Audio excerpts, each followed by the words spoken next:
আমার মার নাম ছিল শ্রীমতী আরাধনা বন্দ্যোপাধ্যায়। মা 40 থেকে 60-এর দশকে একজন খুব জনপ্রিয় শিল্পী ছিলেন। এই প্রসঙ্গে বলি যে উত্তম কুমার যখন প্রথম যে ছবির নায়ক হলেন 1949-এ কামনা, তার প্লেব্যাকও মা গেয়েছিলেন। রবিশঙ্করজির সঙ্গে আবার আমাদের পারিবারিক একটা সম্পর্ক ছিল মানে আমার মেজো মামার উনি বন্ধু ছিলেন এবং উনি যখন মাইহারে থাকতেন, কলকাতায় আসতেন সেতার টেতার জোয়ারি করতে বা অনুষ্ঠান করতেন, উনি এসে আমার মেজো মামার সঙ্গে একটু রেওয়াজও করতেন। প্রায় 10 বছর টানা রেওয়াজ শোনার সুযোগ হয়েছে পণ্ডিত নিখিল বন্দ্যোপাধ্যায়। বলা হতো যে নিখিল বন্দ্যোপাধ্যায়কে বিশেষ করে কাগজে মানে রিভিউতে লেখা হতো যে উনি মিউজিশিয়ান ছিলেন আর কি, সেই হিসেবে একটা বলা যেতে পারে। অন্নপূর্ণা দেবীকে ওনার বাবা আলাউদ্দিন খাঁ সাহেব বাজনাটা শিখিয়েছিলেন, বলেছিলেন পুজোর মতো করে বাজাবি, মানে যেন এটা যার জন্য উনি সারা জীবন উনি সারা রাত রেওয়াজ করতেন এবং ওটাই ওনার পুজো ছিল। ওনার বাবার ছবির সামনে বসে উনি রেওয়াজ করতেন। হ্যানিসদা গরমকালে উনি রবীন্দ্রভারতীতে পড়া শেখাতেন, তো অধ্যাপক ছিলেন। এই গরমের সময় উনি অন্নপূর্ণা দেবী মানে পিসিমার কাছে যেতেন শিখতে। শিখে আসার পর উনি আমাদের সেগুলো শেখাবার চেষ্টা করতেন। গোড়ার দিকে অন্নপূর্ণা শঙ্কর বলে চিঠির অ্যাড্রেস দেওয়া হতো। 6 আকাশগঙ্গা বাড়ির নাম ভুলাভাই দেশাই রোড, বম্বে। এত তখন পরে কিছুদিন বাদে সেটা লেখা শুরু হলো অন্নপূর্ণা দেবী বলে, মানে যখন রবিশঙ্করজির সঙ্গে ওনার সরকারিভাবে বিচ্ছেদ হয়ে গেল তখন থেকে অন্নপূর্ণা দেবী বলেই লিখতাম। আগের থেকে বড় বড় অনেক সঙ্গীত সম্মেলন বন্ধ হয়ে গেছে, যেমন তানসেন বন্ধ হয়ে গেছে, সাধারণ বন্ধ হয়ে গেছে, সুরদাস বন্ধ হয়ে গেছে, পাক সার্কাস বন্ধ হয়ে গেছে। ওই আগের যে বিশাল মাপের যে সঙ্গীত শিল্পীরা ছিলেন তারা তো এখন নেই, তারা চলে গেছেন। সেই জায়গাটা পূরণ মানে আমাদের সঙ্গীতের প্রায় 60-70 বছর যদি ইতিহাস দেখেন তাতে খুব একটা ইংরেজিতে যাকে বলে ডেভেলপ সেটা হয়নি। ইদানিংকালে হয়েছে, এটা একটা স্টেটাস সিম্বল হয়ে গেছে। আমি ডোভারলিন শুনতে যাচ্ছি, হ্যাঁ, কিন্তু অর্ধেকটার সময় তাকে দেখা গেল কিন্তু সে হলের বাইরে চা খাচ্ছে, গল্প করছে, আর পরদিন এসে বন্ধু বান্ধবদের বলে একে শুনলাম ওকে শুনলাম, কি শুনলাম সে বলতে পারবে না। নাসিরুদ্দিন শাহ, ওরে বাবা কি মানে সবার ডায়ালগ মুখস্থ। তারপর এইসব করতে করতে না কোনোভাবে আমার সঙ্গে সৌমিত্রদার খুব মানে ঘনিষ্ঠতা হয়ে গেল। সৌমিত্র চট্টোপাধ্যায়, তাকে একদিন উত্তমবাবু খুব বকছেন। আমরা মানে একটু তফাৎ ছিলাম, মানে অন্তত 6-7 ফিট দূরে ছিলাম। তাকে বলছেন আমার পেছন পেছন ঘুরলেই হবে, ক্লাস করবে না, যাবে না, কি বলেছি জানি না। আর তোমার কতগুলো কাজিন হে, রোজ সই নাও, অটোগ্রাফ নাও।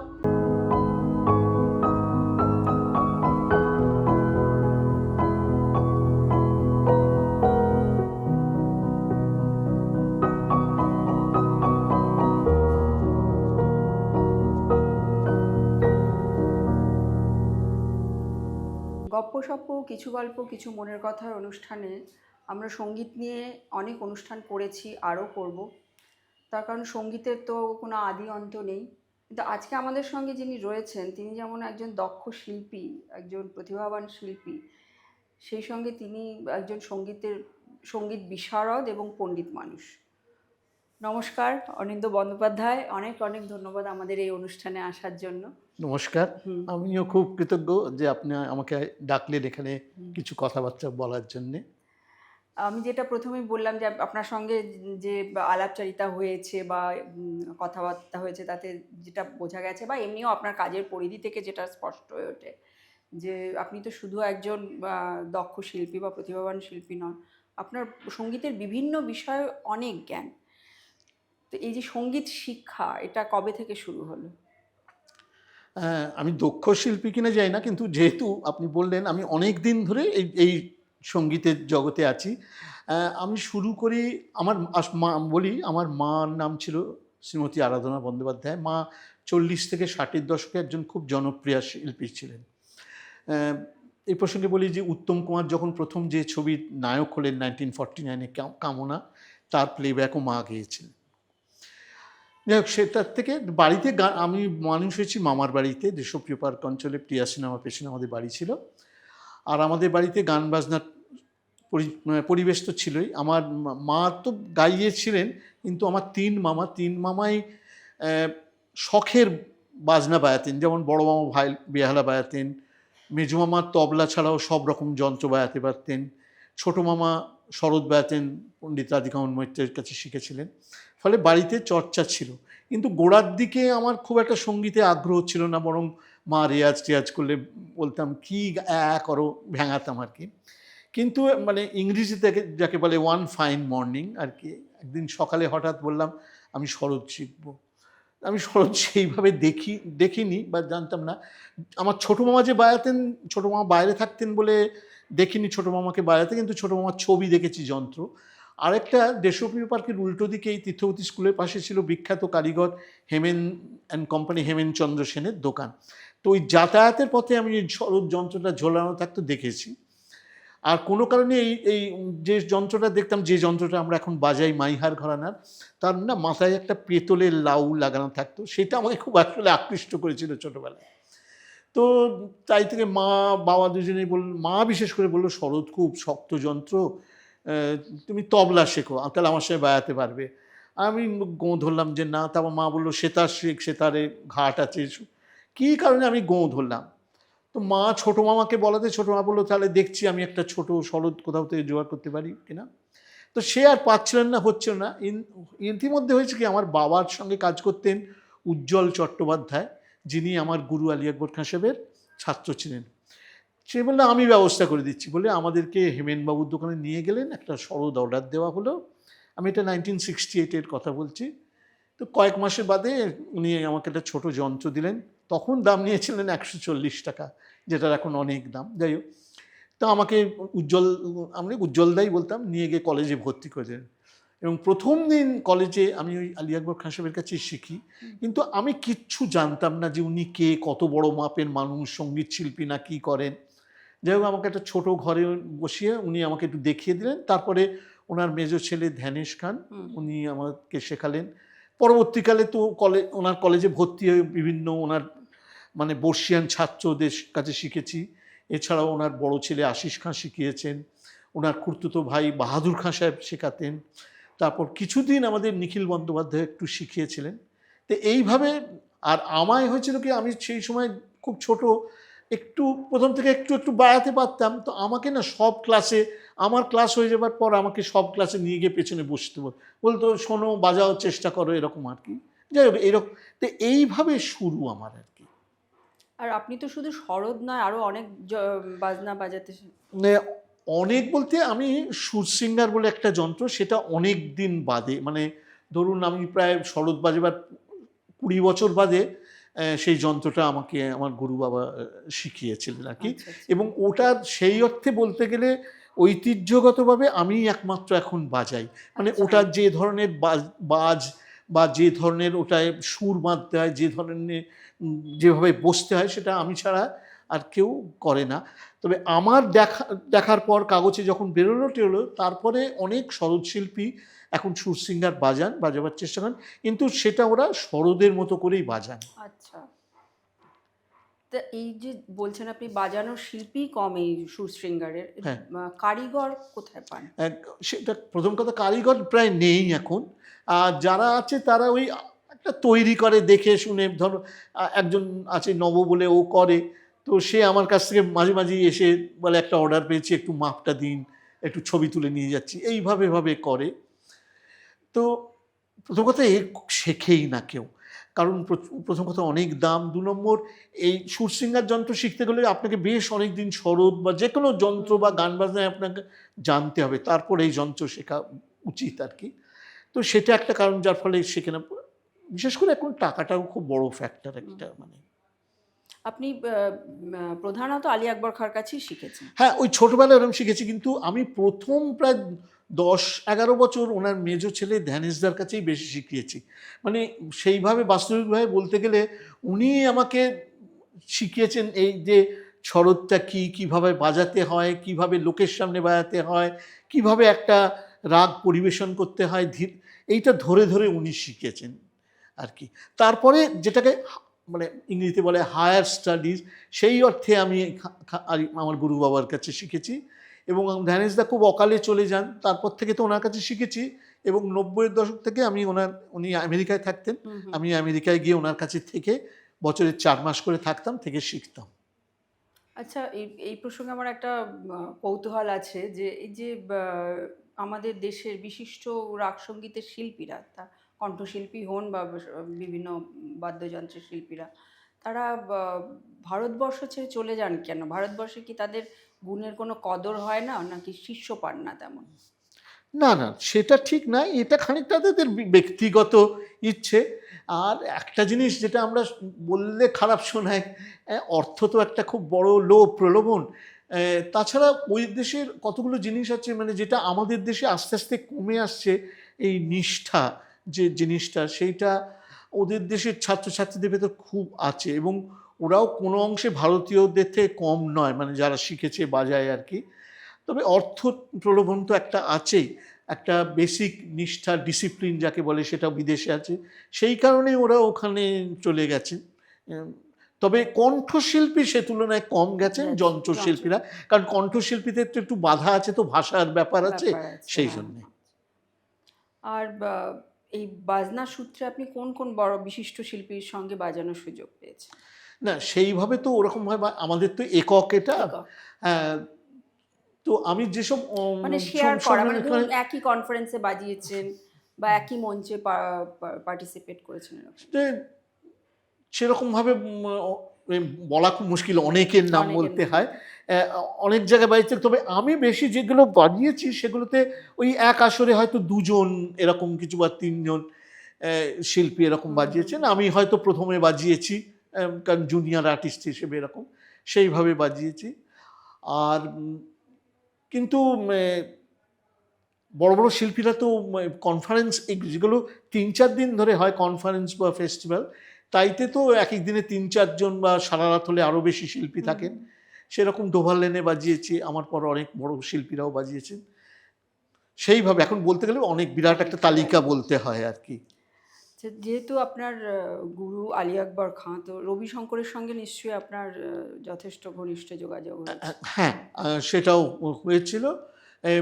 উনি এলেই আমার মা, আমাদের পারিবারিক বন্ধু ছিলেন, আমার মেজো মামারও বন্ধু ছিলেন। তাছাড়া উনি আমার মারও খুব পরিচিত ছিলেন, কারণ উনি অল ইন্ডিয়া রেডিওর কলকাতা স্টেশন ডিরেক্টর ছিলেন এবং পরে HMV-তে উনি যোগদান করেন, রিটায়ার করার পর বিমান ঘোষ।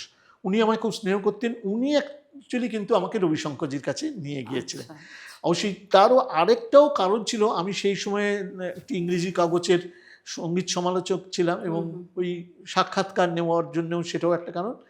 তাছাড়া রবিশঙ্করজির সঙ্গে আবার আমাদের পারিবারিক একটা সম্পর্ক আছে? সম্পর্ক ছিল। আচ্ছা, আচ্ছা, আচ্ছা। ছিল মানে আমার মেজো মামার উনি বন্ধু ছিলেন এবং হ্যাঁ, হ্যাঁ। উনি যখন মাইহারে থাকতেন, কলকাতায় আসতেন সেতার-টেতার জোয়ারি করতে বা অনুষ্ঠান করতেন, উনি এসে আমার মেজো মামার সঙ্গে একটু রেওয়াজও করতেন। আচ্ছা।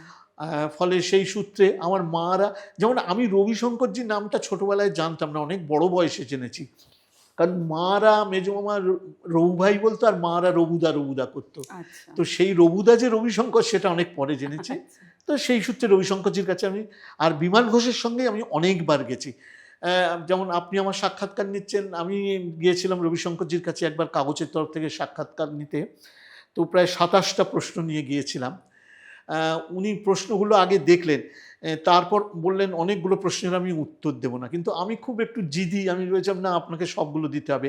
আর যেসব প্রশ্নগুলো উনি করতে চাননি সেগুলোর কিন্তু সঙ্গে আমি সাপোর্টিং ডকুমেন্ট, মানে যে এটার ভিত্তিতে আমি প্রশ্নগুলো হুম, হুম, দিয়ে হুম। গেছিলাম। কিন্তু উনি কোনো কারণে আমায় বললেন, "না, আমি এগুলোর উত্তর দেব না।" তো আমি কিন্তু আর নিইনি। যদিও ওনার সঙ্গে সেই অর্থে আমার সম্পর্ক খারাপ হয়নি। বরং এও হয়েছে, যেমন একবার ৮৮ সালে ডোভালেন মিউজিক কনফারেন্সে রাত্তিরে বাজালেন ওনার তৈরি একটা রাগ চারুকোষ বলে। তো পরদিন আমি ওনার কাছে বিমান ঘোষের মাধ্যমে গিয়েছিলাম রাগটা সম্বন্ধে একটু জানতে। তো আমরা যখন গিয়ে পৌঁছি তখন উনি বেরোচ্ছিলেন কোথাও। তাড়া ছিলেন। তো আমায় বললেন যে, "তোমার কাছে কাগজ পেন হবে?" আমি বললাম, "হ্যাঁ, হবে।" তো সেই ছবিও আমার কাছে আছে। উনি কাগজে পেনে আমাকে নিয়ে পেন দিয়ে তখন উনি এসে উঠতেন ২০ নম্বর বালিগঞ্জ পার্ক রোডে, লালা আচ্ছা। শ্রীধর যাদের উষা ফ্যান-ট্যান তাদের মালিকের বাড়িতে, ওখানেই উঠতেন। তো আমাকে ওই চারুকোষ রাগটা লিখে দিলেন, সই করে দিলেন আর আমায় বললেন, "পারলে রেয়াজ করো এটা।" আচ্ছা। আরকি। তো সেই রকমভাবে হয়েছে। তারপর দিল্লিতে দেখেছি। তারপরে অনেকবার, যতবার কলকাতায় আসছেন ওনার রেওয়াজটাও ছিল না একটা অনুষ্ঠানের মতো। উনি সেই ছাত্ররা তানপুরা ছাড়ছেন, ধূপ জেলে তবলা টবলা নিয়ে একটা পরিবেশ করে। তো সেই রেয়াজ বেশ কয়েকবার শোনার সুযোগ হয়েছে। যেমন প্রায় 10 বছর টানা রেয়াজ শোনার সুযোগ হয়েছে পণ্ডিত নিখিল বন্দ্যোপাধ্যায়ের। ক্লাসের পর, কলেজের ক্লাসের পর আমি চলে যেতাম যোধপুর পার্কে ওনার বাড়িতে, আর ওনার রেয়াজ শুনে তারপর দুপুর মানে বেলায় বাড়ি ফিরতাম। আসলে তখন ওর কাছে আমার এক বন্ধু, ওকে সবাই বাচ্চু বলে, ভালো নাম অমিত রায়, যার বাবা ছিলেন হীরেন রায়, বিখ্যাত সেতার নির্মাতা। এই বাসন্তী দেবী কলেজের উল্টো দিকে দোকান ছিল। তো বাচ্চু তখন ওনার কাছে শিখতো। সেই বাচ্চুর আসলে আমার এক মামাতো ভাই দেবাশিস মুখোপাধ্যায়, সেতার বাদক, ও পরে কলকাতা রেডিওর স্টেশন ডিরেক্টর হয়েছিল। ওর মাধ্যমে আমি বাচ্চুকে চিনি, কারণ বাচ্চু আর দেবাশিস মানে আমার ভাই, ওরা বিখ্যাত সেতার বাদক সন্তোষ বন্দ্যোপাধ্যায়ের কাছে গোড়ার দিকে শিখতো। দেবাশিস পুরোটাই ওনার কাছে শিখেছে। তো ওর মাধ্যমে বাচ্চুকে চিনি, যে বাচ্চুর সূত্রে যেতাম। আবার নিখিল ব্যানার্জির সঙ্গেও আমাদের পারিবারিক ছিল, কারণ নিখিল ব্যানার্জি আর আমার মা একই বয়সী ছিলেন, এবং নিখিল ব্যানার্জির বোন আমার মার সঙ্গে কমলা গার্লস স্কুলে পড়তেন। আর রায়েটের সময় নিখিল ব্যানার্জিরা থাকতেন লিন্টন স্ট্রিটে, পার্ক সার্কাস অঞ্চলে।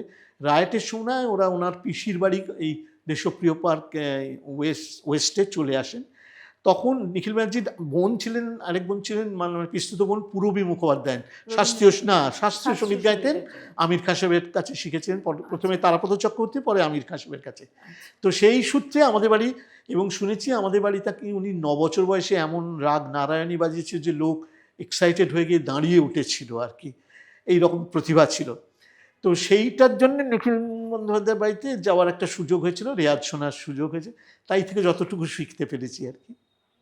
যদিও এই প্রশ্নটা খুব শিষ্ট প্রশ্ন নয় যে কোন শিল্পী বড় কোন শিল্পী ছোট, ছোট বলবো না আমি, মানে দক্ষতার ভিত্তিতে যদি এরকম কোনো গ্রেডিং করা যায়, তাহলে নিখিল বন্দ্যোপাধ্যায়, রবিশঙ্করের অনেকের মতে যে নিখিল বন্দ্যোপাধ্যায় বোধহয় আরও বেশি। দেখুন, এটাও আপনি যেমন বললেন না, খুব শক্ত প্রশ্ন এবং শক্ত উত্তর দেওয়া, এটা আসলে নির্ভর করে শ্রোতার উপর, কে কাকে ভালো লাগছে। হ্যাঁ, আমার হয়তো ওনাদের থেকেও নাম না জানা আরেকজনের বাজনা বা গান ভালো লাগতেই পারে, ফলে ওরকমভাবে বলা যায় না। আমাদের এখানে এখন বলে না নাম্বার 1 সেতারি, নাম্বার 1 সরোদি, এই কথাটা ঠিক নয়, এগুলো নাম্বারিং হয় না, যার যেরকম যাকে পছন্দ, শুনতে ভালো লাগে। তবে পরবর্তীকালে বলা হতো যে নিখিল বন্দ্যোপাধ্যায়কে, বিশেষ করে কাগজে মানে রিভিউতে লেখা হতো যে উনি মিউজিশিয়ান ছিলেন আর কি, সেই হিসেবে একটা বলা যেতে পারে আর কি।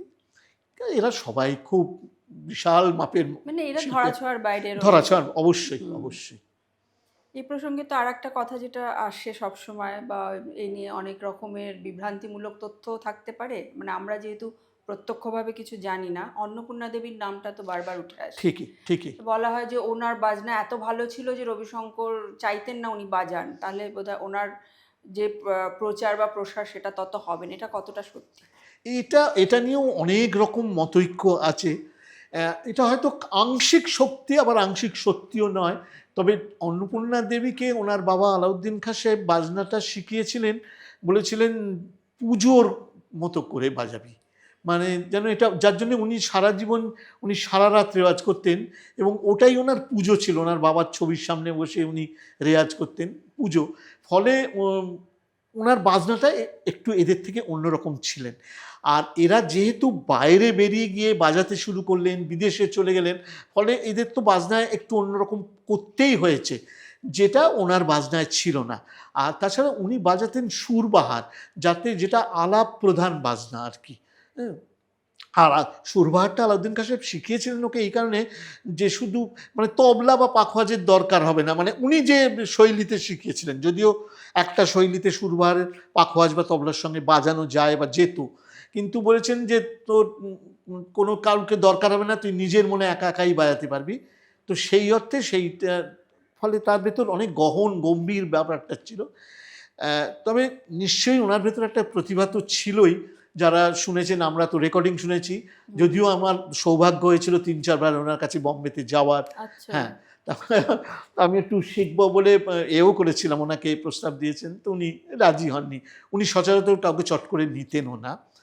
ওনার কাছে যাওয়াটাও তো খুব, হ্যাঁ, যাওয়াটাও খুব, সেই দরজায় লেখা থাকতো 3 বার ঘন্টা দেবেন, দরজা না খুললে এখানে লিখে দিয়ে যাবেন, নাম ঠিকানা আপনাকে যোগাযোগ করাবে, বৃহস্পতিবার ঘন্টা বাজাবেন না, এসব অনেক কিছু ব্যাপার ছিল। কিন্তু গেলে এমনি উনি মাটির মানুষ, সে রান্না করে খাওয়ানো, সাধারণ একটা শাড়ি পরে আছেন। আরেকটা ছিল উনি রোজ প্রায় 3 কেজি না 4 কেজি গম খাওয়াতেন পায়রাদের, ওনার সব পায়রা ছিল। আচ্ছা। আর তো ওনার সমুদ্রের ধারে বাড়ি। তো যাই হোক, কিন্তু তবে আমার একটা সৌভাগ্য হয়েছিল ওনার শৈলীর বাজনার কিছুটা শিক্ষার পাওয়ার। এই ধ্যানেশদা গরমকালে উনি রবীন্দ্রভারতীতে পড়া শেখাতেন, তো অধ্যাপক ছিলেন। ওই গরমের সময় উনি অন্নপূর্ণা দেবী মানে পিসিমার কাছে যেতেন শিখতে। শিখে আসার পর উনি আমাদের সেগুলো শেখাবার চেষ্টা করতেন, আমরা যতটা পারতাম তুলতাম।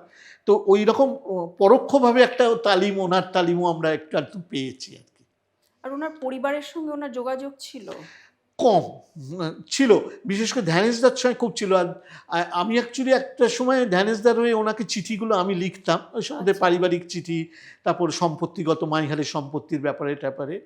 তো গোড়ার দিকে অন্নপূর্ণা শঙ্কর বলে চিঠির অ্যাড্রেস দেওয়া হতো। 6 আকাশগঙ্গা বাড়ির নাম, ভুলাভাই দেশাই রোড, বম্বে, এত তখন।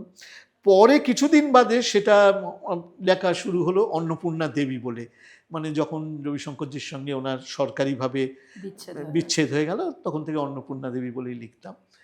তো হ্যাঁ, যোগাযোগ ওনার ওই অর্থে ছিল। আর শঙ্কর পরিবারের সঙ্গে সেরকম যোগাযোগ ছিল না, শুধু বাপের মানে অন্নপূর্ণা দেবী মনে হয় না। না না। আচ্ছা, এবার একটা অন্য প্রসঙ্গে আসি, মানে আর জেনারেল একটা প্রশ্ন, যে এই যে শাস্ত্রীয় সঙ্গীতের যে জগৎটা ক্রমশ তো সংকুচিত হয়ে আসছে।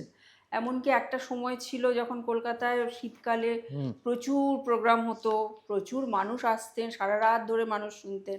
এখন ডোভারল্যান্ড মিউজিক কনফারেন্সে গিয়ে গুটি কয় মানুষকে দেখা যায়। বিশেষ বিশেষ দিনে হয়তো খুব নামকরা কেউ বাজাচ্ছেন, সেদিন হয়তো একটু ভিড় হলো। এইটা কেন হলো বলে আপনার মনে হয়? এটার প্রথম কথা, অনেকগুলো উপাদান বা ফ্যাক্টর আছে।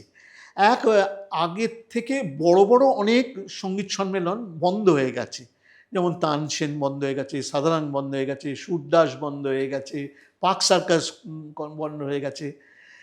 কিন্তু আবার অনেক সম্মেলন হয়েওছে, যেমন রামকৃষ্ণ মিশন একটা হয়, উত্তরপাড়াতে একটা হয়, শ্রীরামপুরে একটা হয়, আমাদের আইটিসি এসআরের একটা কনফারেন্স হয়, তারপরে এই এখন স্বরসম্রাট বলে আমার গুরুর নামে একটা হচ্ছে, সেটাও একটা বড় হচ্ছে কনফারেন্স। কিন্তু আবার অনেকগুলো হয়ে গেছে, অনেক অনুষ্ঠান বেড়ে গেছে, সব লোক সংখ্যা কমে যাচ্ছে। তার অনেকগুলো কারণে একটা হচ্ছে, প্রথম কথা, ওই আগের যে মানে বিশাল মাপের যে সঙ্গীত শিল্পীরা ছিলেন তারা তো এখন নেই, তারা চলে গেছেন। সেই জায়গাটা পূরণ, মানে আমাদের সঙ্গীতের প্রায় 60-70 বছর যদি ইতিহাস দেখেন, তাতে খুব একটা ইংরেজিতে যাকে বলে ডেভেলপ সেটা হয়নি। ছাত্রছাত্রীরা যারা আমরা বাজাচ্ছি বা আরও নাম করা বাজাচ্ছি, ভালো, তারা কেউ খারাপ শিল্পী না, কিন্তু ওনারা যেসব আলী আবু খাঁ সাহেব, রবিশঙ্করজি, বিলায়েত খাঁ সাহেব, নিখিল ব্যানার্জি বা ভীমসেন যোশী, মল্লিকার্জুন মনসুর বা বড়ে গোলাম আলী খাঁ সাহেব, আমির খাঁ সাহেব, এরা যে জিনিসটা করে দিয়ে গেছেন, সেই জায়গাটায় পৌঁছানো যাচ্ছে না, অতিক্রম করে বা কিছু নেই, একই জিনিস হয়ে গেছে। আরেকটা হয়ে গেছে, অনেক আগে ছিল কম সংখ্যক লোক গান বাজনা করতো, বাজাতো, শিখতো।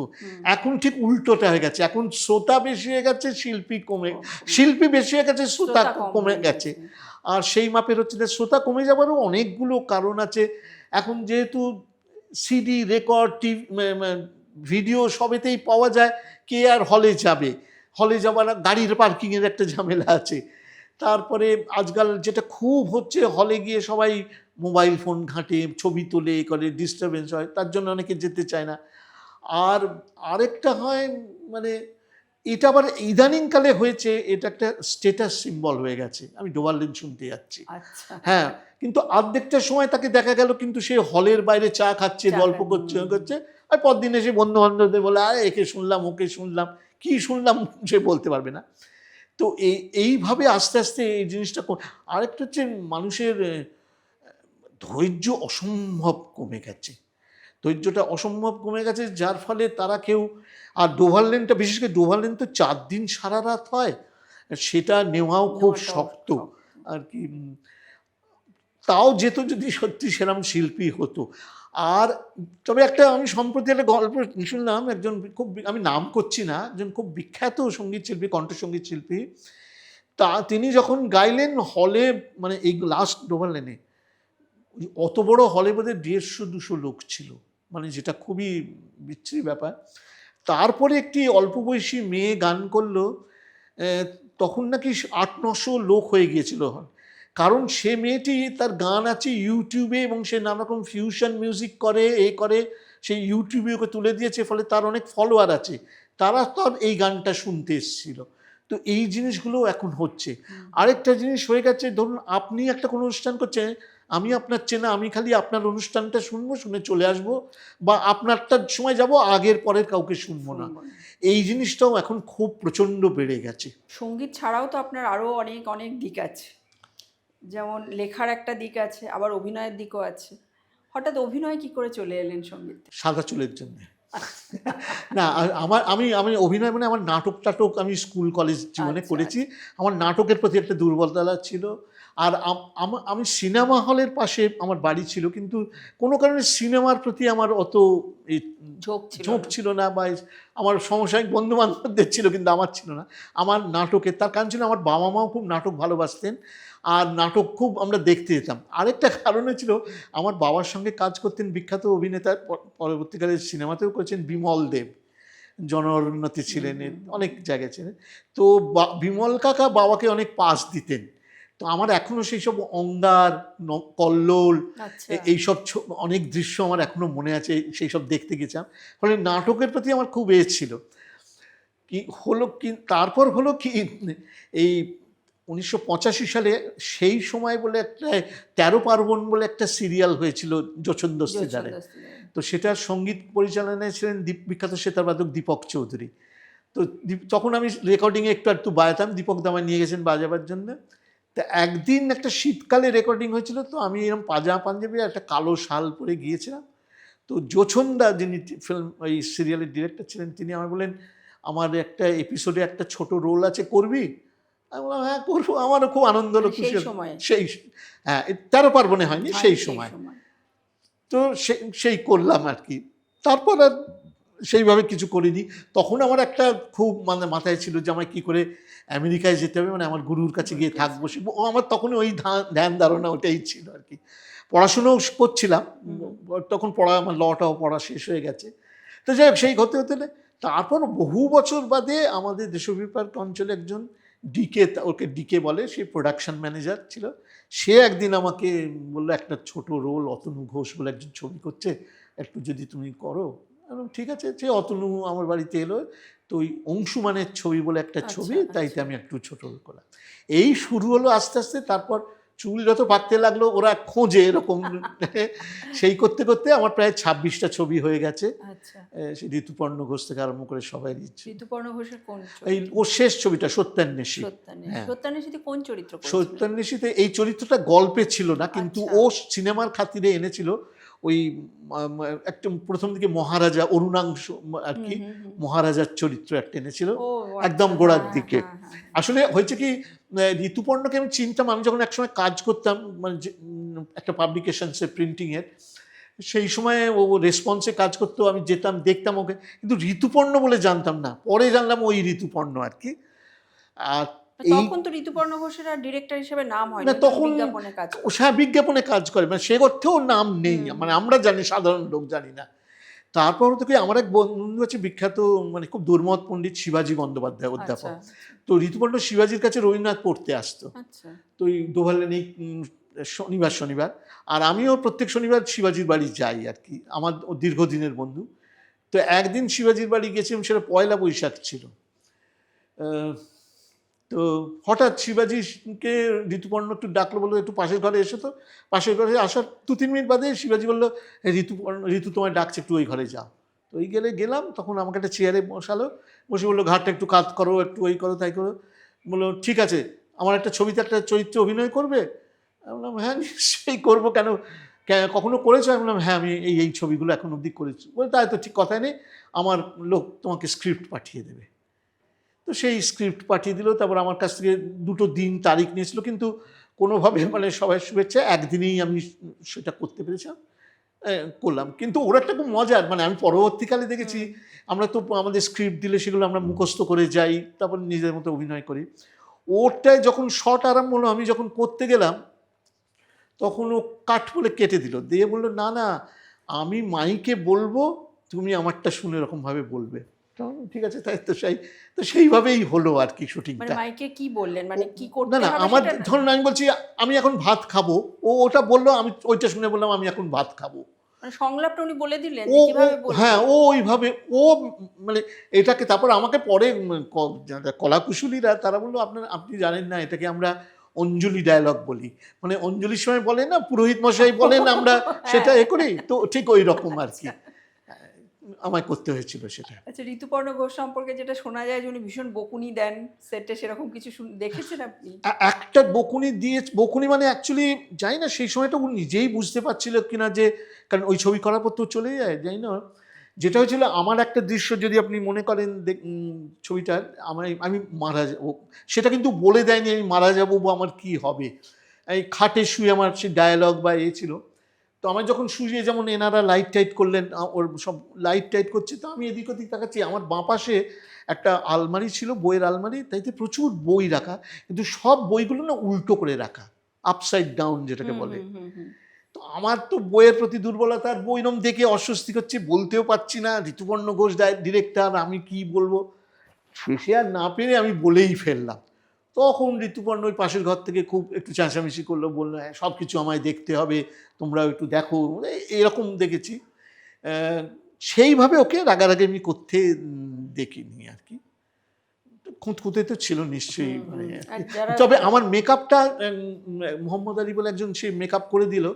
তারপর যখন ওর কাছে গেলাম, ও বললো না না, মেকআপটা ঠিক হয়নি আর কি। তারপর আমার যে গোঁফটা ছিল সেই গোঁফটা ঠিক করে দিল আমাকে, ও নিজেই meetup করে দিল। করার পর ও নিজে আবার মেকআপ করতে বসে গেল। ওই রীনা মণ্ডল বলে একজন আছেন, মেকআপ করেন, তাকে বললো আমায় একটু সাজিয়ে দিত। সে টিপ পরলে, এমনি কাজল পরে এসেছিল, কাজল পরলো, টিপ পরলো, এ পরলো, তাই পরলো, এইসব ও করলো আর কি। আর কোন বড় পরিচয়, মানে অতনু ঘোষের সঙ্গে কাজ করেছেন? অতনু ঘোষের সঙ্গে করেছি, এছাড়া আর কারোর সঙ্গে আমাদের করেছেন? অনিক দত্তের মোটামুটি সব ছবিতেই করেছি। আচ্ছা, তাই? হ্যাঁ ভূতের হ্যাঁ, ভবিষ্যতেও ছিলেন? ভূতের ভবিষ্যৎ বাদে, আচ্ছা ভূতের ভবিষ্যৎ বাদে ভবিষ্যতের ভূতে ছিলাম। আচ্ছা, সেটা তো আমরা দেখতে হ্যাঁ পাইনি। হ্যাঁ, মেঘনাথ বদরহস্যে ছিলাম, আচ্ছা বরুণবাবুর বন্ধুতে ছিলাম। আচ্ছা তারপরে এই এখন একটা আসছে যত কাণ্ড কলকাতাতে, আচ্ছা, ওটাতেও আছে। হ্যাঁ, ওই একটু, আচ্ছা, আমি সব জায়গায় ছোট ছোট রোল করি। তারপর আমার এক বিশেষ বন্ধু আছে শৈবাল মিত্র, ওর একটা খুব বড় ছবিতে আমি করলাম, হচ্ছে এ হোলি কনস্পিরেসি, আচ্ছা। সৌমিত্র দা নাসিরুদ্দিন শাহর সঙ্গে। ও আচ্ছা, ওই হ্যাঁ ছবিতে ছিলেন? হ্যাঁ, আমি ছিলাম। তারপর ওর এই সম্প্রতি একটা ছবি আসছে ঘাসফুল, তাতে। আচ্ছা তারপর ওর চিত্রকর ছবিতে আমি ছিলাম। এরকম ওরও অনেকগুলো ছবিতে করেছি। তারপর আমাদের সুমন মুখোপাধ্যায়ের, নাটক হ্যাঁ, করেন যিনি। ওর একটা ছবি, সেটা এতে দেখা যায় ওটিটিতে, গোপনে প্রেম ছাড়ান বলে একটা গল্প ছবি।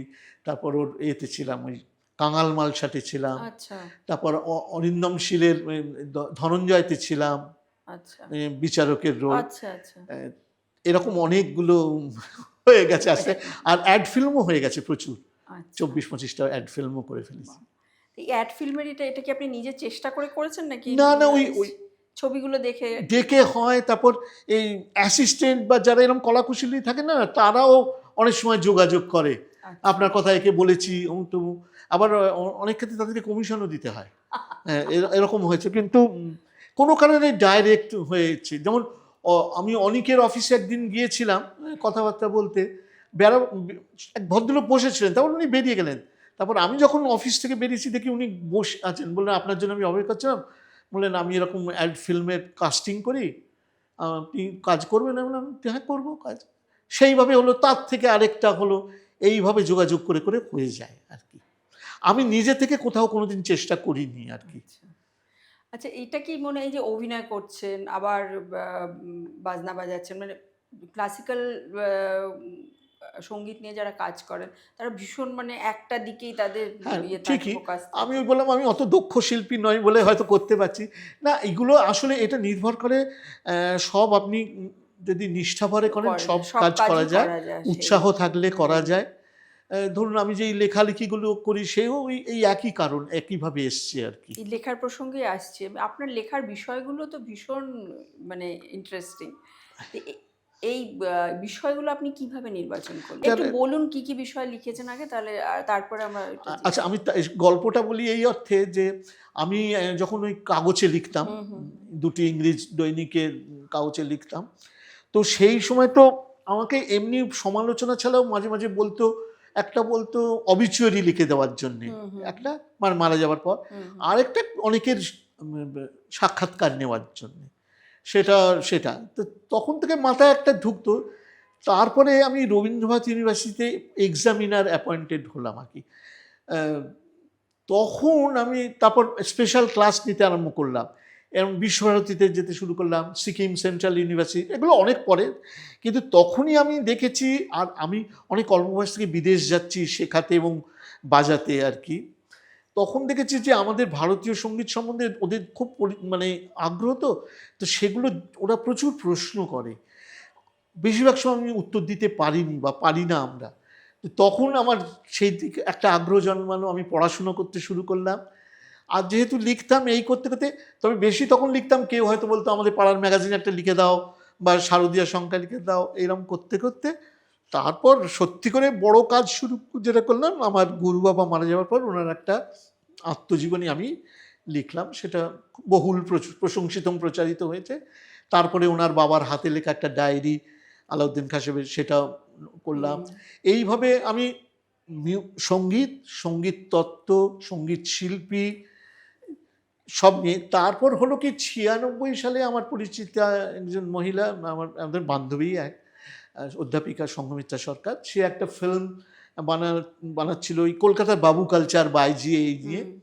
তো ওটার মিউজিক আমায় ভাত দিয়েছে করতে, কিন্তু করতে গিয়ে প্রায় ছবিটার সঙ্গে খুব জড়িয়ে পড়লাম। সেই সময় ওই বইপত্র পড়াশুনো শুরু করলাম, এখনও সেটা নিয়ে কাজ করি। তো সেই করে বাইজিদের প্রতি আমার একটা আগ্রহ জন্মানো করলাম। এই বাইজি বলতে একটা গল্প বলি আপনাকে। আমাদের বাড়ির কাছে থাকতেন চন্দ্রাবতী দেবী, বিখ্যাত অভিনেত্রী। তো উনি রোজ বিকেলবেলা আমাদের বাড়ি আসতেন চা খেতে, আর আমার মাকে খুব ভালোবাসতেন গান শোনবার জন্যে, আর খুব উত্তম কুমারের গল্প বলতেন। তো একদিন এক বিধবা ভদ্রমহিলা কিনেছেন, উনি যে সময় এসেছিলেন আমি তখন খেলে বাড়ি টাড়ি ফিরেছি আর কি। তো মাকে পরে মার কাছে শুনলাম যে মাকে বলেছেন, আস্তে আস্তে করে বলছেন, একজন বাইজি ভালো গায়, তুমি একটু গান শোনো। তো তখন কোনো জানতাম না। এখন তখনকার দিনে আমাদের সময় না কিছু কিছু কথাবার্তা একটা ট্যাবু ছিল। এই শুনেছিলাম বাইজি মানে খারাপ, ডিভোর্স মানে খারাপ, লাভ ম্যারেজ এসব খুব খারাপ জিনিস, অমুক তমুক, মানে এগুলো ছিল আমাদের সময় তখনকার দিনে, মানে ওপেনলি আলোচনা করা হতো, ফিস করে হতো। তো পরে মাকে জিজ্ঞেস করছে, মা বললো না, ওরা যারা গান টান করে নাচে টাচে তাদের কেরম বলা হয়। মা তখন কাটিয়ে দিয়েছে। পরবর্তীকালে এইসব কাজ করতে গিয়ে বুঝলাম এই ব্যাপার। কিন্তু এরা যে এক প্রকৃত বড় শিল্পী ছিলেন, জানতেন, সেটা লোকে সেই মর্যাদাটা দিতে পারেনি, খুব কম সংখ্যক লোক পেয়েছেন। তো সেই থেকে পড়াশুনো করা শুরু করলাম, বিদেশে যাওয়াতে প্রশ্ন উত্তর দেওয়া যায়। তারপর আমি না সামার স্কুলে, লন্ডনে Asian music circuit summer school করতো, তাইতে আমি শেখাতে যেতাম। তো ওখানে তখন ওই যিনি দেখতেন ভিরাম জাসানি চেয়ারপারসন, উনি বলছেন এরা লেকচার বা এই শুনতে একটু বোর হয়ে যায়, অডিও ভিজুয়াল প্রেজেন্ট, সেটা শুরু করলাম, যেটাকে পাওয়ার পয়েন্ট বলে সেই। তারপর আস্তে আস্তে ফিল্ম বানাতে শুরু করলাম, দেখতে নড়াচড়া করলে একটু সুবিধা হয়, লোকে দেখতে পাক। তো তখন একটা এই তাওয়াইফ বলে একটা ফিল্ম করলাম, সেটা এখন কিং চার্লস, তখন প্রিন্স চার্লস ছিলেন, উনি দেখতে এসেছিলেন। আর তারপর খেয়ালের ওপর একটা করলাম। তারপর আমার গুরুদেব মারা যাওয়ার পর ওনার ওপর একটা ডকুমেন্টারি ফিল্ম, আমি আরও আমার ওনার সেক্রেটারি আশিস রায়, শরৎ বাদক, তেজেন্দ্র মজুমদার, আমরা তিনজন মিলে একটা করলাম, নন্দনে দেখানো হলো। তারপর দূরদর্শন থেকে আমাকে একটা কমিশন দিল শরদের ওপর করতে, সেটা অ্যাওয়ার্ড পেয়েছিল, সেটা করলাম। তো এইভাবে আস্তে আস্তে ফিল্মেও, আর যেহেতু তখন একটু একটু ফিল্মে অভিনয় করছি, ওই অভিজ্ঞতাটাও একটু কাজে লাগাতে শুরু করলাম। তো এইভাবে লিখতে লিখতে তারপর এখন হয়েছে, আর আমার একটা হচ্ছে, আমি কোনো লেখা খুব বেশিক্ষণ মানে বেশি দিন ধরে লিখতে পারি না, আমি ধরি আর শেষ করি। মানে আমার এক একটা বই ধরুন 25 থেকে 30 দিনের ভেতর আমি, হ্যাঁ, কিন্তু তার আগের প্রস্তুতিটা আমি দিন 7 ধরে করি, যে আমি সোফায় শুয়ে মানে চোখ বুজে বাড়িতে বলে কি পাগলামো করছো, বিড়বিড় করছো, আমি ভিজুয়ালাইজ করার চেষ্টা করি যে আমি স্ট্রাকচারটা তৈরি, কোন বই থেকে কি রেফারেন্স নেবো, কি লিখবো জানবো। তারপর আর আমি টাইপ করি না, আমি হাতে লিখি। তো সেই হাতে লিখে এই কালকেই একটা আখর কথা বলে একটা পত্রিকা বেরিয়েছে শারদিয়া, তাতে আমার একটা কলকাতার ঠুমরি চর্চা দিয়ে ছোট লেখা বেরিয়েছে। তো এখন হয়ে গেছে মানে এটা আমার হঠাৎ কিভাবে হয়ে গেছে, মানে আমি প্রায় বললেই আজকাল লিখে ফেলতে পাচ্ছি এরকম আর কি। বড় হচ্ছে না, ছোট, কিন্তু পাচ্ছি আর কি এইটা। তো এটার জন্য পড়াশুনো করি, বই টই আছে, বই কিনি, এইভাবে লেখার জগৎটাতেও আমি এসে। আবার এইসব করাতে আপনার মুশকিল হয়েছে জানেন, এইসব করালে লোকে বলে তুমি তো পণ্ডিত দিগ্গজ মানে স্কলার, ফলে তখন আর কেউ বাজনা বাজাতে ডাকে না, তখন লেকচার দিতে, কিছু উদ্বোধন করতে, সেমিনারে পেপার পড়তে, এইসবে ডাকে আর কি। সেগুলোও ভালো জিনিস নিশ্চয়ই। সেই সঙ্গীত সম্পর্কে জ্ঞানটাও তো দরকার আছে। হ্যাঁ, এটা সবাই একটু জানা দরকার। তবে এখন তো অনেক সুবিধে হয়ে গেছে, এখন তো মানে ফোনের মাধ্যমে, কম্পিউটারের মাধ্যমে, ইন্টারনেটের মাধ্যমে অনেক তথ্য আপনি পেয়ে যাবেন। তবে সব তথ্য যে সঠিক থাকে তাও না, নয়। সেটা নয়, কিন্তু তাও একটা ধারণা হয়ে যাবে। আমাদের সময় তো এসব কিছু ছিল না, খুব কষ্ট করতে হয়েছে। আমার একটা খুব বড় সংগ্রহ ছিল রেকর্ডিংয়ের, মানে লাইভ রেকর্ডিং বড় বড় শিল্পীদের।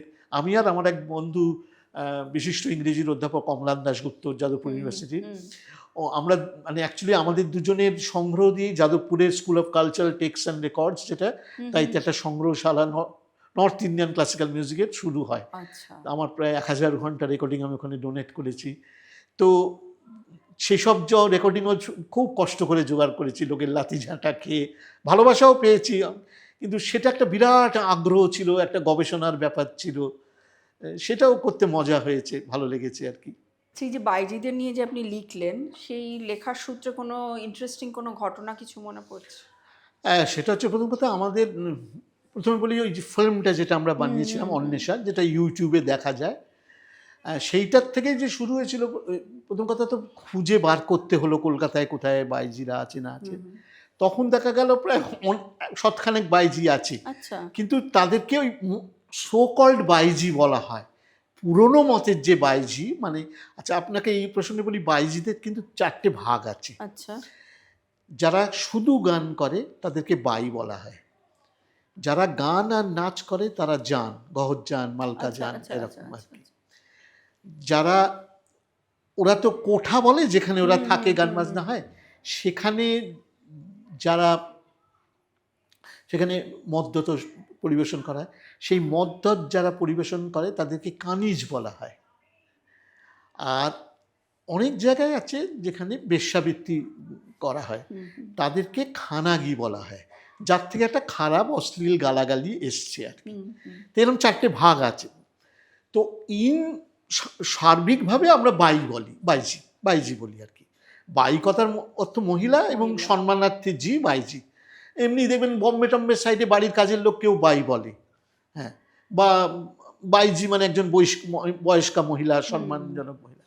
কিন্তু এইটা কোনোভাবে ওদের নামের সঙ্গে জুড়ে যাওয়াতে সবাই এটাকে, আপনি জানেন যে আমাদের যুগে গান বাজনা করাটা তো একটা সময় খারাপ চোখে দেখা হতো, সেই জন্য ওরা করতেন বলে ওরা খারাপ, বা ওদের যেহেতু ওদের বাড়িতে অনেক পুরুষ মানুষ যায় বলে সেহেতু খারাপ। আসলে হয়তো তাই না, ওরা খালি গানটাই তাদের পেশা, নাচটাই পেশা, যাই হোক এইভাবে হয়ে গেছে। তো কলকাতায় এরকম, তো কলকাতায় বাইজিদের একটা বড় পীঠস্থান ছিল একটা সময়, বড় বড় সব বাইজিরা, জানেরা এখানে ছিলেন। যাই হোক, সেটা ক্রমশ আস্তে আস্তে এই ব্রিটিশ সাম্রাজ্য, যখন ওরা ব্রিটিশ রাজরা এটাকে তুলে দেওয়ার চেষ্টা করলো, নানা রকম আইন পাশ করলো, এ করলো, এইসব করে করে আস্তে আস্তে চলে গেল। কিন্তু কিছু তো রেস থেকে যায়, সে থেকে গেছিলো। আমরা এই ছবিটা করতে গিয়ে দেখলাম অনেক এরকম আছে, কিন্তু তারা হচ্ছে ওই সব হিন্দি সিনেমার গান করে আর ওই প্রস্টিটিউশন করে। তা আমরা 2-1জনকে পেয়েছিলাম কলকাতায়, এই বউবাজার স্ট্রিটে থাকেন। তার ভেতরে একজন খুব নাম করা একজন কত্থক নাচি ছিলেন, রামনারায়ণজি তার শিষ্যা, মাধুরীদি, তিনি ঠুংরি টুংরিও গান করতেন। আরেকজন কাঞ্চন বলে, তার মার নামও সিদ্ধেশ্বরী ছিল, সেও গান টান করতেন। তো মাধুরীদির কোনো অসুবিধা হয়নি ক্যামেরার সামনে। এটা একটা বিবিসির প্রজেক্ট, মানে এতেও গিয়েছিলাম, সেটাও একটা কারণ। তখন কারণ ওরা বললো যে, কাঞ্চন বললো যে আসলে আমার ছেলে সেন্ট পল স্কুলে পড়ে, হ্যাঁ, আমি চাই না আমার ছেলে জানে যে আমি কি পেশায় আছি না। অথচ ও কিন্তু খারাপ না, ও ভালো গানই ঠুংরি গেয়েছে, কিন্তু একটু বডি মুভমেন্ট করে, যেটা আগেকার দিনে ছিল সেই গান সেরকমভাবে। কিন্তু ওরা এই কারণে আমরা এই যেমন মাধুরীদিকে অনেক চেষ্টা করেছিলাম একটা ছোট মেহফিল করে ওনাকে কিছু আর্থিক সাহায্য করবে, কিন্তু কিছুতেই রাজি হননি, ওরা এই আসতে চায় না। তো এই মানে যেটা ডিফিকাল্টি, এটা আমাদের পেতে হয়েছে। আর যেটা এখনও ওদের ভেতর আছে, যেটা আগেও ছিল, তামিজ। আগেকার দিনে বড় বড় লোকেদের ছেলেমেয়ে, রাজাদের বিশেষ করে ছেলে মেয়েদের বাইজিদের কাছে পাঠানো হতো তামিজ বা এটিকেট শিখতে, কিভাবে কথা বলতে হয়, কিভাবে দাঁড়াতে হয়, কিভাবে খেতে হয়। তো সেটা এখনও এদের ভেতর আছে আর কি। মানে এটা আপনার একটা বিশেষ অভিজ্ঞতা। হ্যাঁ, অবশ্যই বিশাল অভিজ্ঞতা যাকে বলে আর কি। আর এবারের পুজোয় যে লেখাটা আপনার বেরিয়েছে, তো হ্যাঁ, সেই লেখার থেকে কিছু একটু যদি আমাদের বলেন। পুজোয় লেখা মানে এই গতকাল বেরোলো আকর কথাতে, এটা হচ্ছে কলকাতার ঠুমরি চর্চার ইতিহাস আর কি। এটা অ্যাকচুয়ালি বড় করে বেরোচ্ছে একটা বই হিসেবে, আপনাকে যে বাইজি এলো কলকাতা দিলাম ওই রকমভাবেই আরেকটা বই হিসেবে বেরোচ্ছে। কিন্তু এটা তার আগে একটা ছোট করে আমি মানে বলতে পারেন হ্যাঁ একটা লিখেছিলাম, সেটাই একটু ঘষে মেজে এই পত্রিকা ওরা কলকাতা সংখ্যা করেছে। তো বিভিন্ন লোক বিভিন্ন দিক নিয়ে লিখেছে, তো আমি এই লেখাটা দিলাম। তো আমাদের কলকাতায় একটা ঠুমরি চর্চার খুব বড় ইতিহাস আছে, তো সেইটার একটা বিবর্তন আমি যতটা পারলাম তথ্য পেয়ে, আসলে অনেক তথ্য পাওয়া যায় না। যেমন এর আগের আমার বইটা আমি যেটা হয়েছে আপনার কলকাতা শরৎচর্চার ইতিহাস, সেই কাজ করতে গিয়েও প্রচুর মানে খাটনি বলবো না, মানে ওই তথ্য সংগ্রহ করা খুব বিশেষ কেউ লিখে যাননি। আর আমাদের তো যেটা বললাম, গান বাজনা যারা করেন তারা লেখালেখি পড়াশুনো এসবে অত, বিশেষ করে আগেকার দিনের লোকজন জোর দিতেন না কিছু না, আর বলতেন আমি বাবার কাছেই শুনেছি গরুর, অথচ সেসব অবাস্তব কথাও হয়তো, কিন্তু সেগুলো মেনে নিয়ে চলতে হয় আমাদের। তো সেই সব করে লিখতে লিখতে যাই হোক দাঁড় করিয়েছি বই। তবে এই সব কাজ করা খুব, আর আমাদের তো আর্কাইভিংটা খুব ভালো নয় আমাদের দেশ এখন হচ্ছে, কিন্তু আর্কাইভিংটা একদমই ভালো নয়, ফলে কাজ করা খুব মুশকিল। আর আমার আমার বাবার থেকেও পেয়েছিলাম, আমার একটা পেপার কাটিংয়ের বিরাট সংগ্রহ আছে, তারপরে আমার বইও আছে। তো সেইটা চর্চা করি বলে কেউ কিছু কিছু জেনে যাওয়াতে আর ইউনিভার্সিটিতে যাওয়ার সুবিধেতে যারা গবেষণা করছে ছেলেমেয়েরা তারা আসে, ফোন করে, তাদের সাহায্য করি। কিন্তু তাদেরও খুব মুশকিল, তারাও না মানে তাদেরকে ঠিকমতো পড়ানোও হচ্ছে না, জানানো হচ্ছে না। সবেতেই ওরা খুব আশ্চর্য হয়ে যায় যে এরম ছিল, এরম হয়েছে, এরম কোনো বই আছে। সেই জন্যে আমি আরও, আর বিশেষ করে আমি অনেকে আমায় বলে ইংরেজিতে কেন লেখো না, বাজারটা অনেক বেশি, তুমি বিদেশ যাও বা তোমার বিদেশে ছাত্রছাত্রী আছে, বন্ধুবান্ধব, তাদের সুবিধে। হ্যাঁ ঠিকই, তার মার্কেট বাজার বেশি, কিন্তু আমি এই সব জিনিসের ভেতর ঢুকে দেখেছি যে এখনকার বিশেষ করে এই ইউনিভার্সিটিতে যারা পড়ে তারা ফরফর করে ইংরেজি বলে টলে সব করে, কিন্তু ইংরেজি বই মানে রেফারেন্স বই পড়তে চায় না। তার বেলায় তখন ওরা বাংলা বই খোঁজে। আচ্ছা। আর সঙ্গীত ডিপার্টমেন্টে বেশিরভাগ আসে খুব মধ্যবিত্ত পরিবার, মফস্বল থেকে তেও আসে। তো মানে অনেক আছে, মেয়েকে আমি জিজ্ঞেস করছি তাদের মানে তাদের একটা ডিগ্রি দরকার, কারণ এই ডিগ্রিটা হলে তাদের ভালো বিয়ে হবে, এমনকি তাদের সরকারি চাকরির সঙ্গে বিয়ে হবে, এরকম কথাও আমায় বলেছে। তো ফলে ওই জন্য আমি বাংলাতে আরও বেশি লিখেছি বা লিখছি, যাতে আরও একটু ছড়িয়ে পড়ে, আরও একটু লোকে বুঝতে পারে এই অর্থে। আর এই বাইজি এলো কলকাতাতে সম্পূর্ণ কলকাতায় কিভাবে বাইজি এলো, এটা আসলে আমার একটা স্মারক বক্তৃতা, সেটা একটু পরিবর্তিত করে বই বার করা হয়েছে। তার আগে কদিন আগে একটা বেরিয়েছে প্রসঙ্গ ঠুমরি, তাতে আমারও একটা লেখা আছে, এবং অনেক বড় বড় পুরনো শিল্পীদের যাদের পুরনো সঙ্গীত বিজ্ঞান প্রবেশিকা বা কোনো সেমিনারে লেকচার ঠুমরি নিয়ে বলেছেন, সেগুলো আমি জোগাড় করে সেটা কিছু কিছু অনুবাদও আছে তাতে, আর সেই লেখার একটা সংকলন প্রসঙ্গ। খুবই একটা গুরুত্বপূর্ণ কাজ। হ্যাঁ, এটা বেরিয়েছিল অনেক দিন আগে 2016-টোলোতে, তারপর আর কোনো কারণে প্রকাশক বার করতে পারছিলেন না। তারপর আমায় বললেন যে দাদা আপনি আরও কয়েকটা লেখা দিয়ে পরিবর্তিত একটা সংখ্যা করি। তো এই জুন মাসে বেরিয়েছে, এটার একটা অনুষ্ঠানও হয়েছিল, তাতে আমিও বাজিয়েছিলাম, দুজন ঠুমরি গেয়েছিল।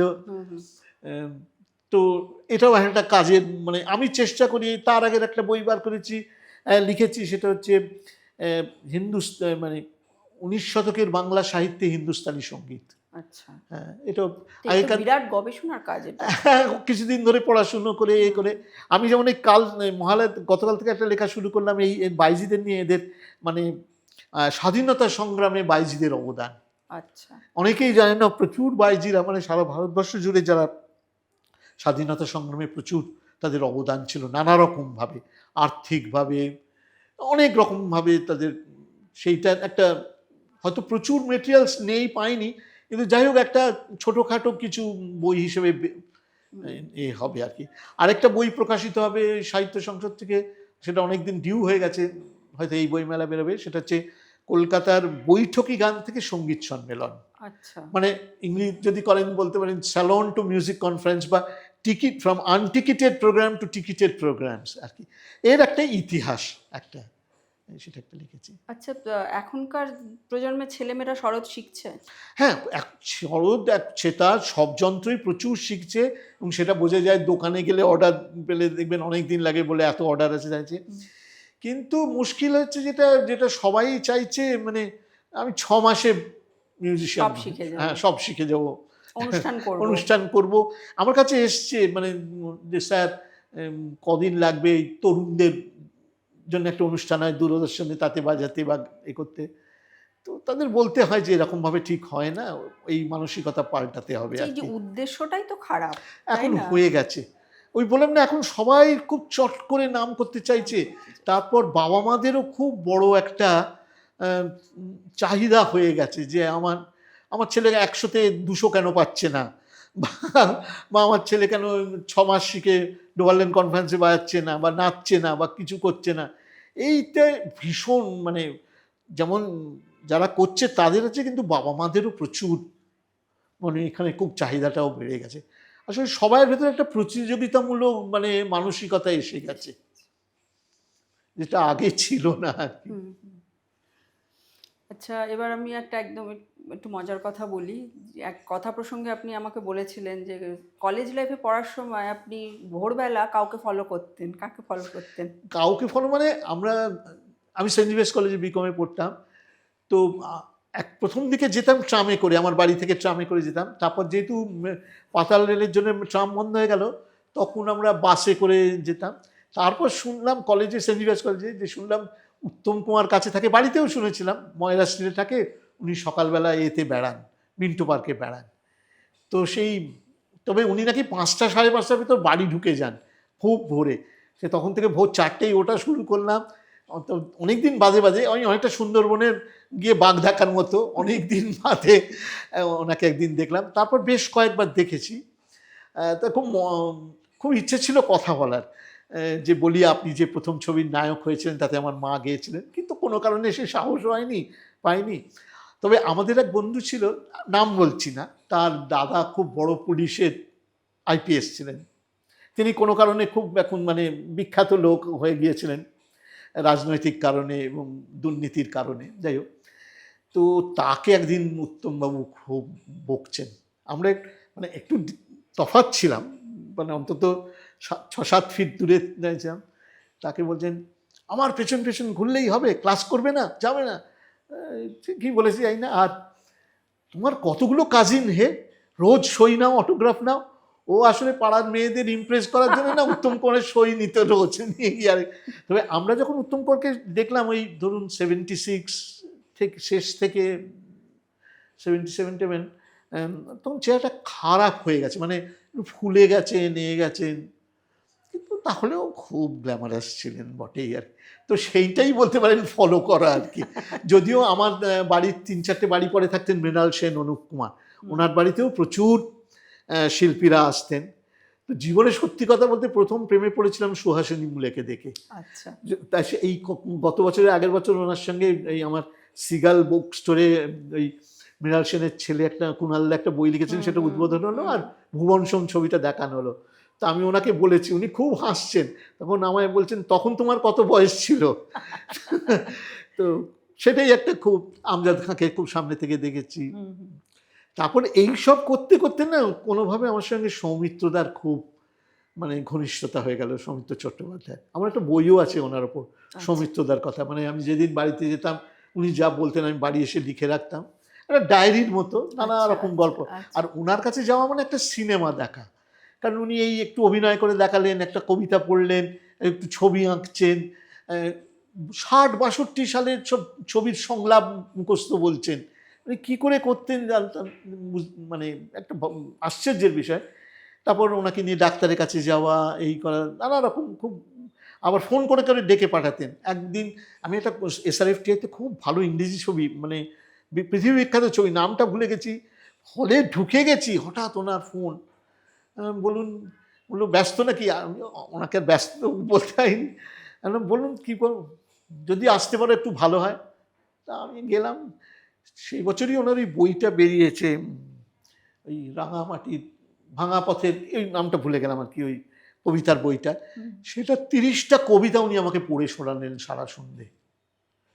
তারপর ওনার কাছে শিখলাম কিভাবে কবিতা পড়তে হয়, মানে স্ক্যানিং করে করে করে আমাকে একটা বইও দিলেন সই করে, যে এইটা পড়ো, এরমভাবে পড়বে। অনেক কিছু শেখাচ্ছিল, ওনার কাছে শিখেছি, মানে একবার মতো ব্যাপার। আর অদ্ভুত লোক নাসিরুদ্দিন শাহ, ওরে বাবা কি, মানে সবার ডায়ালগ মুখস্থ। একটা গল্প বলি, হ্যাঁ, হ্যাঁ, মজার, নিশ্চয়ই। ইন্টারেস্টিং, সেটা হচ্ছে আমি, আমার রোলটার নাম ছিল, মানে আমি যখন করেছি ডক্টর সব্যসাচী সেন। হুম, এই নাসিরুদ্দিন শাহ ডিফেন্স মানে লয়ার ছিলেন, উনি কন্টেম্পট অফ কোর্ট করায় ওনার একটা 2 লাখ না 4 লাখ টাকা জরিমানা হবে, কে দেবে, জাজ জিজ্ঞেস করবে, তখন আমি বলবো আমি দেব। তো আমার জাজ বলবেন প্রসিড, আমি যখন যাচ্ছি তখন নাসিরুদ্দিন শাহ আমায় জিজ্ঞেস করবেন হু আর ইউ, তখন আমি বলবো I am doctor Sabyasachi Sen, uncle of Reshma and, আর নামটা ভুলে গেছে ছেলে, ওদের দুজনে, রেশমি। আর শর্টটা হয়ে মানে বলেছি ডায়লগটা, উনি কাট বললেন, শৈবাল মানে ডিরেক্টর না বলা, তখন সবাই চমকে গেল, শৈবাল এগুলো, হ্যাঁ নাসিরজি কেয়া হুয়া, বলে না, স্ক্রিপ্টে লেখা আছে এর নাম ডক্টর রিচার্ড মুর্মু, ও বলছে ডক্টর সব্যসাচী সেন। তখন বলছেন না, আমরা মানে ওই রকম চরিত্র, মানে ওই ওই সাঁওতাল একটা চরিত্র, মানে মানে ওই নামে ছিল চরিত্রটা, ওরা আমরা ঠিক কাউকে পাইনি, তাই ওকে নিয়েছি, ওই জন্য ওর চেহারা নামটা বাঙালিদের মতো চেঞ্জ। নাম পাঠ, সেটা আমাকে জানানো উচিত ছিল। উনি তারপরে আমাকে আবার বললেন, আপনি যাওয়ার সময় আমাকে একটু এরকম কোমরে একটা হাত দিয়ে যাবেন, আর থ্যাঙ্কসটা কীভাবে বলবেন, এরমভাবে বলবেন, আমায় বলে দিলেন। তো এটাও একটা শিক্ষণীয়, হ্যাঁ। কিন্তু উনি সবার পাঠ ওনার মুখস্থ, আর 13 লাইন 14 লাইন ডায়ালগ ইংরেজিতে, এতে একদম অবলীলাক্রমে বলছে। তারপর ওই সৌমিত্রদার খাবার আসতো লাঞ্চে, একই দিন একই জায়গা থেকে, একদিন উনি বললেন কালকে ওই কচু চিংড়িটা আনিও তো কস্তুরি থেকে। এই প্রসঙ্গে বলি, নাসিরজি না ওনার সঙ্গে 2জন লোক এনেছিলেন বম্বে থেকে, একজন সেক্রেটারি আর একজন রান্না কুক, সে একটা ওই ওই আজকাল কি কুকার হয়েছে সেই তাইতে রান্না করতো, কি বেশিরভাগ দিন খেতেন ফ্রায়েড প্রন আর সাবুর খিচুড়ি আর কি। তো সেটা সৌমিত্রদার কানে গিয়েছে, ওই জন্য চিংড়ি মাছ ভালো হয়েছেন, তখন ওদের বললেন, ভানুদা বলে একজন খাবার যিনি দিতেন, তাকে বললেন, এই তুই ভানু কালকে আনাবি তো কস্তুরি থেকে। তো অনেকটা আনানো হলো, তো আর আমার কাজ ছিল, সৌমিত্রদা বলতেন আমি এত খেতে পারবো না, তুমি আমার পাশে বসো, তুমি অর্ধেকটা খাবে, আমি অর্ধেক। তারপর সেদিন বললেন এইটা নাসিরজিকে দিয়ে এসো। তা আমি গিয়ে দেখলাম, উমা দেখি উনি উনি লাঞ্চ খাচ্ছেন, কিন্তু মা হাতে স্ক্রিপ্টটা ধরা, মানে যখনই কিছু করছেন স্ক্রিপ্ট হাতে ধরা, মানে এতটা ভেতরে ঢুকে যাওয়া বা কিছু আর কি। সেটা একটা দারুণ অভিজ্ঞতা। আরেকটা অভিজ্ঞতা, যেটা প্রথম যখন সৌমিত্রদাকে নিয়ে আমি ফ্লোরে ঢুকলাম শর্টডাজনে, সবাই তো দাঁড়িয়ে উঠলো, সিনিয়র শিল্পী, বড় শিল্পী, নাসিরজি শুধু দাঁড়িয়ে উঠলেন না, বললেন মিস্টার চ্যাটার্জি আমি ফিল্ম লাইনে এসেছি আপনার অভিনয় দেখে। মানে এটা একটা বিরাট বড় ব্যাপার আর কি, আমি বলছি গায়ে কাঁটা দিচ্ছে, কিন্তু এটা একটা দারুণ সৌভাগ্য হলো, এই করলাম, মানে প্রত্যক্ষ অভিজ্ঞতা। প্রত্যক্ষ অভিজ্ঞতা, খুব ভালো লাগলো আর কি, সম্মানটা দিলেন আর কি। অনিন্দদা অনেক অনেক ধন্যবাদ, অনেক কিছু জানলাম আপনার তো, মানে মানে এত মানুষকে আপনি চেনেন, জানেন, এতজনকে দেখেছেন, এত অভিজ্ঞতা আপনার, হয়তো একটা এপিসোডে কিছুই আমরা কভার করতে পারলাম না, হয়তো আরও আবার আপনাকে ডেকে পাঠাবো, আমরা নিশ্চয়ই আবার আসবো, কথা আপনার বলবো, বলবেন। আবার হ্যাঁ, শুনবো। গল্প করতে তো ভালোই ভালোই লাগে, লাগে সবার সঙ্গে গল্প আজকেও ভাগ তো করে কতক্ষণ- নিলেই। হ্যাঁ, হ্যাঁ। নিশ্চয়ই অনেক মজার মজারও গল্প আছে, সব আলোচনা করতে আমারও ভালো লাগবে।